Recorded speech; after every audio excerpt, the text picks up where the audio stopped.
नमस्कार, बहुत बहुत स्वागत है आपका जी बिजनेस में। मैं हूं दीपक डोभाल और आप देख रहे हैं आपकी खबर आपका फायदा। कोरोना की पहली और दूसरी लहर का एक बहुत ही दुखद पहलू यह रहा कि माइल्ड केसेस और एसिम्प्टोमेटिक केसेस वाले मरीजों को कोरोना की डर की आड़ में तरह तरह के टेस्ट करने पर मजबूर किया गया जिनकी जरूरत भी नहीं थी।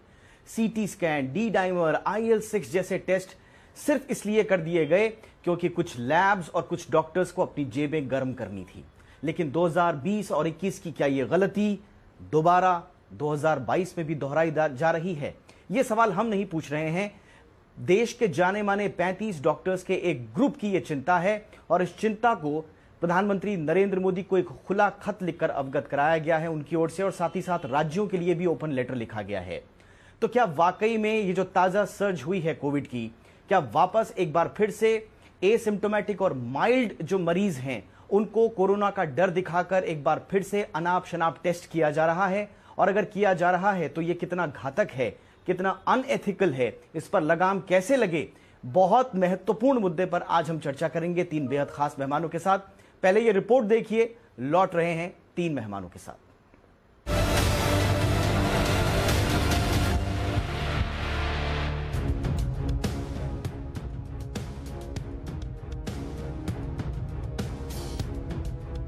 याद करें, जब कोरोना की दूसरी लहर आई थी, अफरा तफरी का माहौल था। रेमडेसिविर इंजेक्शन ब्लैक में बिक रहा था। आइवरमेक्टिन, एजिथ्रोमाइसिन और मल्टीविटामिन दवाओं के लिए मेडिकल शॉप पर लगी भीड़ आम बात थी। दरअसल डॉक्टरों ने कोरोना मरीजों पर खूब क्लिनिकल एक्सपेरिमेंट किए। कोरोना के मामूली लक्षणों में भी सिटी स्कैन टेस्ट लिख दिया। तमाम तरह के ब्लड टेस्ट करवाए। खाने के लिए एंटीबायोटिक दवाएं दी। कोरोना से अनजान लोगों ने भी वही किया जैसा डॉक्टरों ने कहा। गैर जरूरी दवाओं और क्लिनिकल टेस्ट से भले ही डॉक्टरों और फार्मा कंपनियों ने चांदी काटी, लेकिन इसके साइड इफेक्ट्स मरीजों के लिए घातक साबित हुए और दूसरी लहर में गलत दवाओं का सेवन और क्लिनिकल एक्सपेरिमेंट्स, ब्लैक फंगस और कई और गंभीर बीमारियों की वजह से हजारों लोगों की मौत की वजह बनी। ऐसे में देश के नामचीन 30 डॉक्टरों के ग्रुप ने पीएम मोदी के साथ साथ राज्यों के अलावा मेडिकल संस्थाओं और IMA को खुली चिट्ठी लिखकर गैर जरूरी दवाओं और क्लिनिकल टेस्ट पर रोक लगाने की मांग की है। साथ ही सरकार को ऐसे मरीजों के लिए directorate general of health services की गाइडलाइन को अपडेट करने के साथ होम केयर गाइडलाइंस जारी करने की अपील की है। चिट्ठी लिखने वाले डॉक्टरों ने सुझाव दिया है कि कोरोना के हल्के लक्षणों वाले मरीजों के लिए आइवरमेक्टिन, फेविपिराविर, हाइड्रोक्सीक्लोरोक्वीन, एजिथ्रोमाइसिन और मल्टीविटामिन जैसी दवाएं देने की कोई जरूरत नहीं है। वहीं रैपिड एंटीजन और RT-PCR टेस्ट छोड़ दें तो ऐसे मरीजों को सीटी स्कैन, डी डाइमर और IL-6 जैसे खर्चीले टेस्ट की भी जरूरत नहीं होती और न ही इन्हें हॉस्पिटलाइजेशन की ही जरूरत होती है। अगर डॉक्टर ऐसे मरीजों पर अभी भी क्लिनिकल एक्सपेरिमेंट्स कर रहे हैं। कोरोना को लेकर डॉक्टरों ने मरीजों को जो दवाएं लिखी, इनका कोई साइंटिफिक एविडेंस नहीं मिलता है कि ये दवाएं इस महामारी में कारगर साबित हुई। कोरोना ही नहीं, दूसरी बीमारियों में भी आमतौर पर कुछ डॉक्टर मरीजों को तरह तरह की जांच लिख देते हैं और कमीशन के चक्कर में अनाप शनाप दवाएं लिखते हैं। ऐसे में मरीजों के इलाज को लेकर सरकार को एक गाइडलाइन जारी करनी चाहिए ताकि मरीजों के इलाज से मजाक ना हो सके। ब्यूरो रिपोर्ट, जी मीडिया। और आज के हमारा ये जो बहुत महत्वपूर्ण मुद्दा है, ये किन सवालों के इर्द गिर्द घूमेगा, उन सवालों को भी समझने की कोशिश करते हैं। तीन सवाल हैं। पहला सवाल, कोविड पर डॉक्टर्स आखिर क्यों गलत गैर जरूरी दवाएं और जांच लिख रहे हैं? एक बहुत बड़ा सवाल है क्योंकि हम सबका भरोसा आखिरकार डॉक्टर्स पर होता है। तो क्या वाकई में सिर्फ अपनी जेबें गर्म करने के लिए डॉक्टर्स, फार्मा कंपनीज और लैब अनाप शनाप अनावश्यक रूप से बोझ डाल रही हैं लोगों पर? और सिर्फ ये पैसे का बोझ नहीं है, जान पर भी तो खिलवाड़ हो रहा है। ये आज का हमारा दूसरा सवाल होगा। कोरोना के इलाज में होम केयर गाइडलाइंस अब कितनी जरूरी हो गई हैं, क्योंकि जो 35 डॉक्टर्स के समूह ने ये जो चिट्ठी लिखी है, इसमें होम केयर गाइडलाइंस को जारी करने की भी बात कही गई है। और तीसरा सवाल, क्या दूसरी बीमारियों के इलाज के लिए भी सरकार को गाइडलाइंस लानी चाहिए? क्या अब ये जरूरी हो गया है? क्योंकि अगर गाइडलाइंस नहीं है तो फिर तो जिसके मन में जो आ रहा है वो लिखेगा। और हम चूंकि विश्वास करते हैं, हमारी सेहत की बात है, जिंदगी की बात है, विश्वास करना हमारी मजबूरी हो जाती है।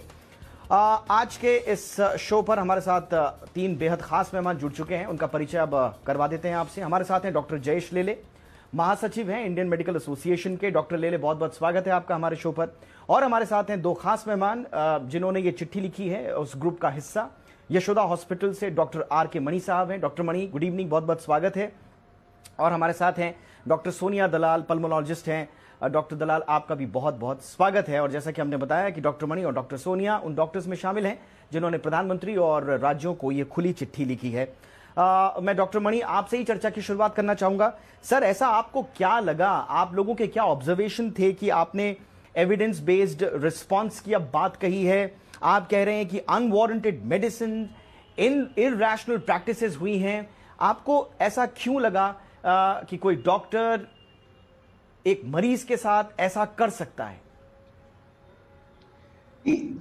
बात ऐसा है, आपने कहा जेब गरम करने के लिए, ये हो सकता है कुछ लोगों के साथ ये मुद्दा हो, पर अधिकांश इसलिए होता है क्योंकि हम कुछ जल्दी से इफेक्टिव ट्रीटमेंट देना चाहते हैं।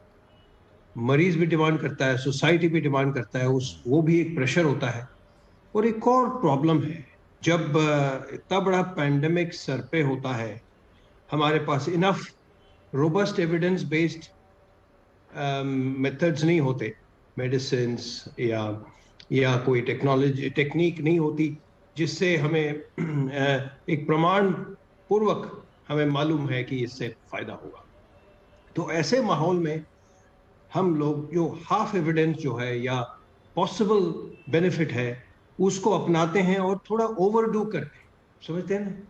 हम अत्यधिक करते हैं जहां सोच विचार और एक बैलेंस के साथ काम करना है, हम लोग एक तरफ बहुत झुकते हैं। जो ट्रीटमेंट बेस्ड, जो इंटरवेंशन बेस्ड मैनेजमेंट होता है, उस पे हम ज़्यादा निर्भर होते हैं। ये सिर्फ एलोपैथिक में ही नहीं है, हमने इतने कुछ आयुर्वेदिक मेडिकेशन भी यूज़ किए हैं, हमने इतने कॉकटेल्स यूज़ किए हैं ना। बात ऐसा है, ये सिर्फ ये नहीं कि गवर्नमेंट पॉलिसी पर ही निर्भर होना चाहिए, ये हमारे मेडिकल असूलों पे निर्भर होना चाहिए। प्राइमरीली मेडिकल असूल ये बताता कि एविडेंस बेस्ड हो और सोच विचार के साथ हो, एक एक बैलेंस के साथ, एक रिफ्लेक्टिव ट्रीटमेंट हो, नॉट लाइक रिफ्लेक्स एक्शन। तो ये हमारा उसूल है, उस पे हमें चलना है। कई बार बेस्ट मेडिकल प्रैक्टिस जो हमें सिखाया जाता है right from our early days, उसको हम पूरी तरह से अमल नहीं कर पाते हैं। प्रैक्टिस उसको वापस लाना चाहिए हमारे प्रैक्टिस में, एक बैलेंस के साथ। ऑफ कोर्स एथिक्स ना हो तो हम जितना भी इंटेलिजेंट हो, क्लेवर हो, हम निभा नहीं पाते हैं अपने रोल। तो मेरे ख्याल में ये हमें रिमाइंड करना था अपने आप को कि हमें ये प्रॉपर बेस्ट प्रैक्टिसेस के साथ हमें चलना है। हमें सिर्फ दवाई पे दवाई हमें बर्डन नहीं करना चाहिए, इसके नुकसान ज्यादा है। बिल्कुल सर, एक तो जो आपने शुरुआत में बात कही, मैं उसको थोड़ा सा और एलैबोरेट करना चाहूंगा। हमने कहा कि क्या जेबें गर्म करने के लिए डॉक्टर्स ऐसा करते हैं? डॉक्टर मणि का साफ तौर पर कहना है कि कुछ केसेस में ये हो सकता है, लेकिन ज्यादातर केसेस में या दूसरे केसेस में क्योंकि डॉक्टर्स के ऊपर लोड ज्यादा होता है, जल्द से जल्द इलाज भी देना है, लोड को भी कम करना है, तो उस बार भी कई बार डॉक्टर्स क्या होता है कि जो सेट पैटर्न है कि भाई ये दवाई दे दो, ये दवाई दे दो, शायद उस चक्कर में भी उन एथिक्स को भूल जाते हैं जो डॉक्टरी पेशा उन्हें करने के लिए कहता है। बहरहाल कारण जो भी हो, सवाल ये है कि जो ओवरडूइंग ऑफ टेस्टिंग है या मेडिकेशन है वो कितना एथिकल है। और क्या डॉक्टर दलाल, मैं आपके पास आना चाहूंगा। सवाल ये भी है मैम कि आप लोगों को अब ये चिट्ठी लिखने की आवश्यकता क्यों पड़ी? क्या आप लोग ये देख रहे हैं कि 2020-21 में ये गलतियां जो हुई उनसे कोई सबक नहीं लिया गया और ये जो थर्ड वेव है इसमें भी ऐसा हो रहा है? देखिए, ऐसा है कि 2020 में हम लोग सब सीख रहे थे हमारे लिए भी इट वाज अ शॉक कि corona the way it had. धीरे धीरे वी बिकेम वाइजर। हम लोगों को भी पता चलने लगा कि क्या काम करता है, क्या काम नहीं करता है, कौन से टेस्ट अप्लाई करने चाहिए, कौन से टेस्ट नहीं करने चाहिए। और हर बार आफ्टर द म्यूटेशन कोरोना का बिहेवियर भी चेंज होता था। So alpha, beta, gamma, delta and Omicron. फिर हमको पता चला कि किस तरह से वो ट्रीटमेंट उसके ऊपर लग सकता है और कौन कौन से इन्वेस्टिगेशंस बहुत इंपॉर्टेंट है। So now after 2 years we have become wiser. हमको मालूम है कि क्या काम करता है, क्या काम नहीं करता है, कौन से टेस्ट जरूरी है, कौन से टेस्ट नहीं जरूरी है। मोर देन 80% पेशेंट्स तो होम क्वारंटाइन से ही अच्छे हो जाते हैं। तो हमको पेशेंट को ट्रीट करना है, पेशेंट के सिम्टम्स को ट्रीट करना है, उसके रिपोर्ट्स को नहीं। अननेसेसरी रिपोर्ट्स करने से क्या होता है कि you go on treating the reports rather than treating the patient. So over 2 years we have become wiser. और अभी है कि हमको we have to we do no harm to patients rather than just treat the patient symptoms. बिल्कुल। Doctor Jayesh लेले, आप doctors के इस समूह की चिट्ठी को कितनी गंभीरता से लेते हैं, कितना इसे आप गंभीर मानते हैं? क्योंकि सर ये जो चिट्ठी लिखी है, मुझे लगता है कि इन लोगों की तारीफ भी की जानी चाहिए। बहुत साफ गोई से उस बात को उन्होंने सामने रखा है जो अक्सर आम लोग बोल नहीं पाते। डॉक्टर्स पर, पूरी मेडिकल फ्रेटर्निटी पर आम लोगों का इतना भरोसा होता है कि उनके खिलाफ कुछ बोलना ऐसा लगता है कि हम भगवान के खिलाफ बोल रहे हैं, हम कैसे उन पर उंगली उठा दें, वो तो हमारे इलाज के लिए हैं। और अगर ये कोविड की शुरुआत से अगर होता आया है और अभी भी हो रहा है, तो इस पर तो सर बहुत गंभीरता से विचार करना चाहिए। नमस्कार मेरे सभी दोस्तों, पैनलिस्ट और आप सभी को भी। ये एक महत्वपूर्ण विषय है और मैं मानता हूं, मेरे दोनों डॉक्टरों के साथ में सहमत भी हूं कि टू सर्टेन एक्सटेंट थोड़ा सा हो सकता है। लेकिन आप जैसे बोल रहे हैं कि एविडेंस बेस्ड मेडिसिन, लेकिन आप देखेंगे कि हमारे पास 2019 में एविडेंस क्या था। 2020 में जैसे फरवरी मार्च में हमारे यहाँ कोरोना शुरू हो गया, तभी हमारे पास कोई एविडेंस नहीं था। और जैसे डॉक्टरों ने बताया कि हम लोग अभी सीख रहे थे, वो बराबर उसी तरह से शुरुआत में लोगों को लगा कि ये डॉक्सीसाइक्लिन काम करेगा, एजिथ्रोमाइसिन काम करेगा, आइवरमेक्टिन काम करेगा। तो उन्होंने जैसे जैसे जो डॉक्टर को वो दवाई यूज करने के बाद में रिजल्ट मिला, क्योंकि हमें वो टाइम पे जो रिजल्ट चाहिए, जो पेशेंट को बचाने का, यही हमारे सामने एक महत्वपूर्ण उद्देश्य होता है। तो उसी टाइम पे जैसे पेशेंट हमारे रिस्पॉन्ड करते हैं, हर पेशेंट का इम्यूनिटी अलग होता है, हर पेशेंट की कोमॉर्बिडिटीज अलग होती है, हर पेशेंट का एज ग्रुप के हिसाब से उसका रिस्पॉन्स दवा को अलग होता है। तो जैसे जैसे डिजीज चलता गया, म्यूटेशन बढ़ता गया, और अभी आज हम लोग बोल सकते हैं 2 साल के बाद में कि आइवरमेक्टिन काम की जरूरत नहीं है, ILS की जरूरत नहीं है, डी डाइमर सबके लिए जरूरत नहीं है। अगर कोई डायबिटीज है तो हो जाएगा। वो टाइम पे थ्रोम्बोटिक डिजीज भी थोड़ा सा रिपोर्ट हो गया था, इसके लिए लोगों ने डी डाइमर भी किया। लेकिन आज के तारीख में बहुत महत्वपूर्ण हमने जो जैसे देखा है, 1.5 महीने के अंदर जो अफ्रीका के केसेस आए हैं, उसमें जो ओमिक्रॉन की संभावना सबसे जास्ती है, और उस ओमिक्रॉन की संभावना में काफी मरीज घर में 5 या 6 दिन के बाद में बहुत अच्छे हो रहे हैं। तो उसी टाइप के इसका ट्रीटमेंट इवेल्यूशन, जैसे corona evolution. Doctor Lele, I am sorry doctor Lele, I am sorry to interrupt. मैं थोड़ा सा एक क्लैरिटी आपसे चाहूंगा। आप कह रहे हैं कि आइवरमेक्टिन हो या दूसरी हो, सीटी स्कैन हो, डी डाइमर हो, IL-6 हो, ये उस समय जरूरी लग रहे थे, अब नहीं है, इसकी प्रैक्टिस नहीं हो रही है।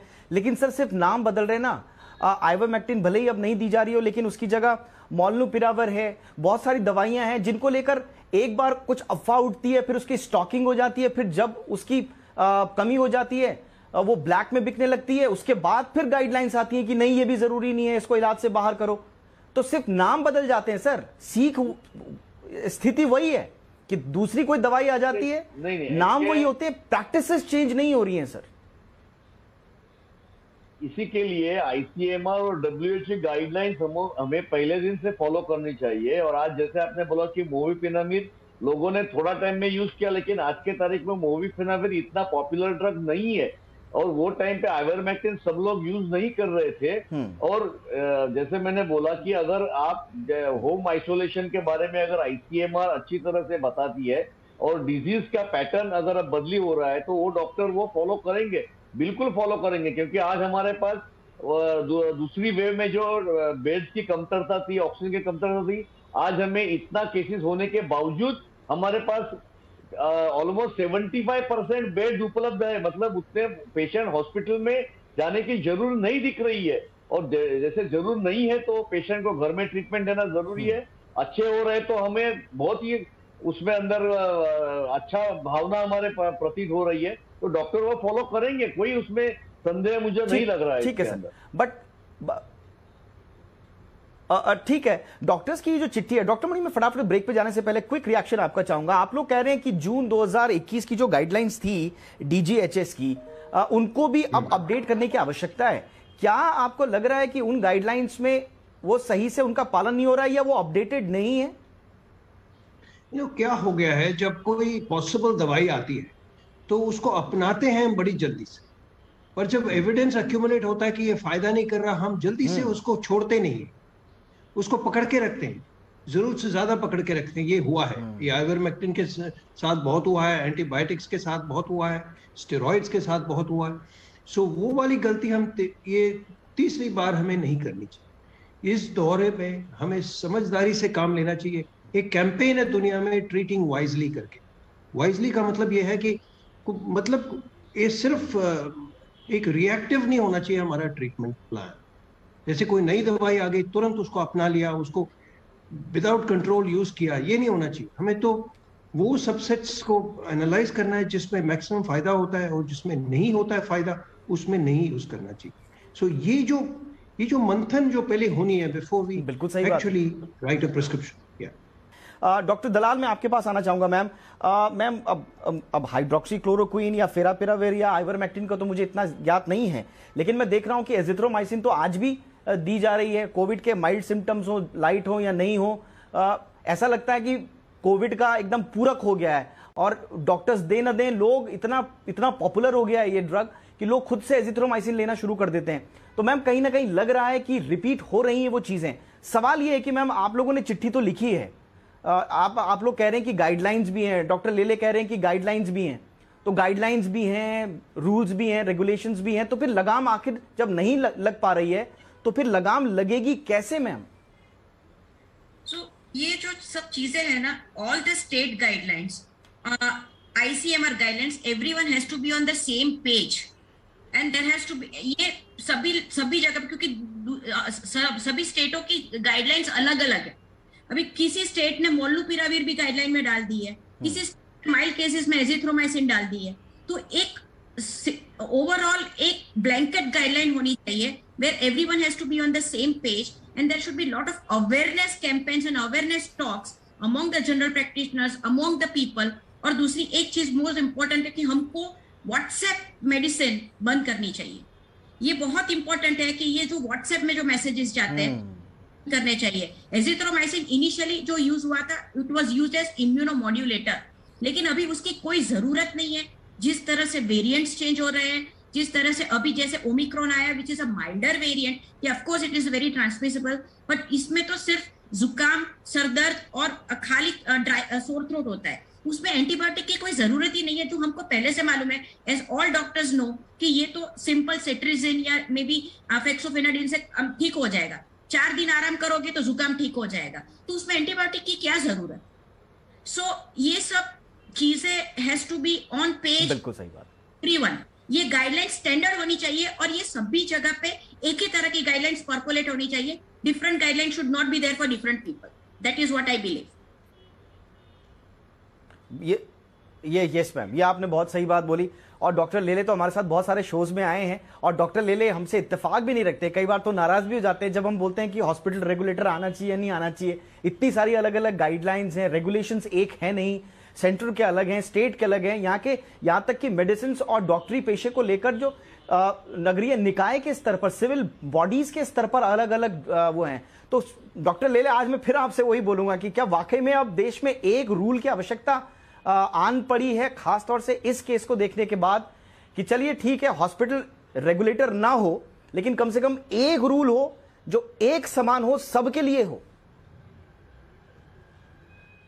देखिए, ये बहुत महत्व का मुद्दा आपने उठाया है। उसका ये कॉइन का दूसरा साइड भी आपको इसके साथ में देखना पड़ेगा। जैसे मैं मानता हूं कि ये जो गवर्नमेंट रेगुलेशंस है उसके अंदर हेल्थ ये जो सब्जेक्ट है वो स्टेट भी उसका अधिकार रखता है। और जैसा मैडम ने बताया कि स्टेट अगर अलग कोई गाइडलाइंस इश्यू करता है, क्योंकि आज हमारे यहाँ टास्क फोर्स हेड नेशनल जैसे दिल्ली सेंट्रल गवर्नमेंट की भी है, लोकल गवर्नमेंट की भी है, पंचायत के भी है और डिस्ट्रिक्ट कलेक्टर भी है। तो ये जो अलग अलग इश्यूज जो अलग अलग गाइडलाइंस जो आते हैं उसमें डेफिनेटली एक ही guidelines all over India follow करनी चाहिए। लेकिन उसी के साथ में ये मैं मुद्दा वापस दोहराना चाहूंगा कि जैसे आपने एजिथ्रोमाइसिन या कोई इंपॉर्टेंट एंटीबायोटिक का जिक्र किया, ये आज ओवर द काउंटर अवेलेबल नहीं होनी चाहिए। क्योंकि मैं मेरे प्रैक्टिस में देखता हूं कि 50 से 60 परसेंटेज लोग जो है एजिथ्रोमाइसिन खा के आ जाते हैं